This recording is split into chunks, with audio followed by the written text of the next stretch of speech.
വളരെ അപൂർവമായി കാണപ്പെടുന്ന ബ്ലൂ മൂണിന് സമാനമായ ഒരു ആകാശ പ്രതിഭാസമാണ് ബ്ലാക്ക് മൂൺ. ബ്ലാക്ക് മൂണിന്റെ നിർവചനം ബ്ലൂ മൂണിന് സമാനമാണ്. എന്നാൽ ബ്ലൂ മൂൺ പൂർണ്ണചന്ദ്രനുമായി ബന്ധപ്പെട്ടിരിക്കുമ്പോൾ ബ്ലാക്ക് മൂൺ അമാവാസിയുമായി ബന്ധപ്പെട്ടിരിക്കുന്നു.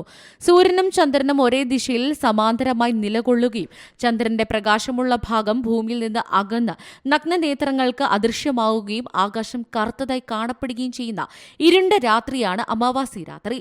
കലണ്ടർ അനുസരിച്ച് ഒരു സീസണിൽ 4 അമാവാസികൾ ഉണ്ടാകാറുണ്ട്. മൂന്നാമത്തെ അമാവാസിയെ ബ്ലാക്ക് മൂൺ എന്ന് വിളിക്കുന്നു. അതായത് ഒരു മാസത്തിലെ രണ്ടാമത്തെ അമാവാസിയെ ബ്ലാക്ക് മൂൺ എന്നും വിളിക്കപ്പെടുന്നുണ്ട്. US നേവൽ ഒബ്സർവേറ്ററി പറയുന്നതനുസരിച്ച് ഈ പ്രതിഭാസം ഡിസംബർ 30 വൈകിട്ട് 5:27 കൂടി US ദൃശ്യമാകും. യൂറോപ്പിലെയും ആഫ്രിക്കയിലെയും ഏഷ്യയിലെയും ആളുകൾക്ക് നാളെ ഇത് ദൃശ്യമാകും. ഇന്ത്യയിലും നാളെ പുലർച്ചെ 3:57 കൂടിയാണ് ബ്ലാക്ക് മൂൺ ദൃശ്യമാകുന്നത്. Science desk, C Malayalam news. പുതിയ വാർത്തകളും വിശേഷങ്ങളും ഇനി വിരൽ തുമ്പിൽ. എല്ലാ ഡിജിറ്റൽ പ്ലാറ്റ്ഫോമുകളിലും ഇപ്പോൾ സി മലയാളം ന്യൂസ് ലഭ്യം.